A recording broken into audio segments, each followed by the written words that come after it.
Hello friends, this is Barbara from Wigs and Fluff. Now today I have on the curly wig. This is the MERYL by Paula Young in Silvery Moon. This is a pretty color gray. I really like the color. Curls are not so much for me, but it just depends. It depends on your face shape again and what looks good on you. Now if you have a wide forehead like I do, you're going to want a few bangs to cover it. So you're going to have to work with your curly wig, and I recommend curls or simply styling, some kind of conditioner spray like this. And then you want something that frames your face. So you're going to want to take some of it and you want to spray it. See if I can do this without spraying myself in the face. You're going to want to spray it and straighten it out and then twirl it around your finger like that. And that'll help elongate some curls around your face. This one here needs a little bit more work. You know, just a little bit of restructuring the curls so that they frame your face better. I've done that side. You just work with it. You know, you just find a place where you want it straightened and you work with it. Now, as far as the bangs are concerned, this hairstyle goes to the side like that. That's its natural direction. And what I do is I just pull out those bangs and pull it down like that to cover some of my forehead. And then I twist it back in, and I use the rest of this as a face framing piece. So there's ways that you can deal with these curls really to make it work for you and your face shape.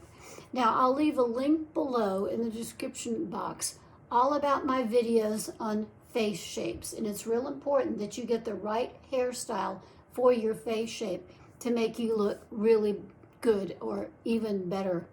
So one of the first rules about curly hair wigs is that you do not use the brush. This is a no-no with curly wigs. You don't use a brush. Now here I have a wide tooth comb, and you can use that for just down there by the roots and smoothing it out a bit there where you want it more straight. And then you have the curls around this way. One thing you do want to do is spray all over with the curls, some conditioning spray to keep those curls up like that and looking good. So first rule is don't brush your hair. Second rule is don't overwash your curly wigs. Don't overwash it. The texture will end up being a little bit more dry and it can lose its bounce and sheen. So don't overwash it. Try to go as long as you can. See, I'm taking this piece and twisting it back like that. There's little things that you can do. You can work with these curly wigs if you choose to get one. See, it's like that. So really, with a round face, you can wear curls. I used to wear my hair in curls. When I was in my 40s, I used to go get a perm because my bio hair is so naturally straight, just bored straight. And so I used to go and get waves and perms put in my hair and all sorts of other things to give it some boost. So once you've washed it, if you just use cool water. If you have to wash it, use cool water. Warm water disrupts the curl pattern apparently. And you don't want to agitate it like that because that will ruin the curl set. So you just want to put the soap in, you don't agitate it, you just rinse it and rinse it. This is just a rinsing thing with this wig. You just rinse it. Don't wash it, don't scrub, don't do any of that sort of thing, just rinse. Rinse well and get all that shampoo out. That's the third thing. Get all that shampoo out because extra shampoo in the wig can make it gummy. And then you want to store it properly. So when you store it, you want to store it with a hairnet. You know that little black hairnet that comes in the box with the wigs?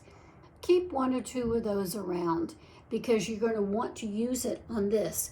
When you put it back on her wig head, here's the wig head for the MERYL. When I put this back on there, I'm going to put on a wig cap for her. So, and that will help keep those curls tight and in place like you want them. So be sure that you store it properly and don't brush it out or don't set it on the wig head and just leave it flat. You want to put that net over the top of it. Don't store it with, like, if you choose to put a barrette in here, which would look really cute actually, with a little barrette, that's fine to use a barrette or a bobby pin if you want to, you know, for a time. You can do that. That works well. But don't leave it. Don't leave it in there. Remember to take it out and to store it without anything in there. So that, see I'm folding it under and using this as the face framing like that. There's little things that you can do. It takes a little bit of time and working with a curly wig. If you choose to have one, it just takes some time and some styling experience. You just get used to it after a while. Use a section of the hair like I showed you before with the styling spray or the curls. This is the what is it called? Miracle Curls, and this is the Simply Styling. One of these two. Spray them. Spray your wig with that conditioning spray every so once in a while, because these types of wigs, these curly wigs, tend to get dried out a lot quicker than a normal wig. And you can straighten it around the face to give it a little bit of face framing, which is nice to have, even with a round face. So when it comes to curls, can you wear curls or can you not wear curls? Well, most anybody can wear curls, but you have to use the same rules that apply to your face shape. If you've got a round face like me and a broad forehead, you're going to want bangs, and so you're going to have to work in the bangs the best that you can. Otherwise, you're going to look a little funny in the curls.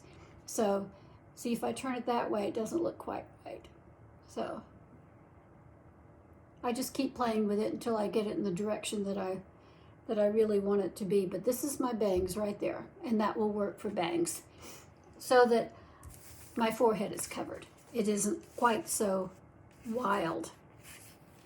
Now, I want to talk to you about something else. I want to talk to you about do not despair. Right now, we're having an awful time in Congress. It is just a nightmare of what's going on. But the Bible says, if I did not believe, I would despair. And that's really true. It's a despairing, it's discouraging time to see the Republican Party just hand over their majority to the Democrats because of foolishness and stupidity. But one thing is for sure, God is in control. He's in control. Psalm 119:68 says, you are good and you only are good. And God isn't just good, he is absolutely good. So we don't have to worry. No matter what happens over in Washington, D.C., God is ultimately in control. He has the government upon his shoulders. That's what the Bible says. The government is upon his shoulders. So we cannot give up on God. We must not give up on God or our government. Sometimes it doesn't look like God is in control. It looks more like Satan is in control. And right now in Washington, D.C., that's what it looks like, Satan in control. But I tell you today that Satan is not in control. God has a plan. He is in control. So we just need to keep on trusting in him. And he's going to work it out. He's going to pick who he wants to be the next speaker, even if it's a Democrat. Of course, we don't want that, at least I don't want that, because I don't think that we're headed in a very good direction. But God is in the ultimate control, and He has a purpose for what He does. So that's my story for today, and I will see you tomorrow. Bye.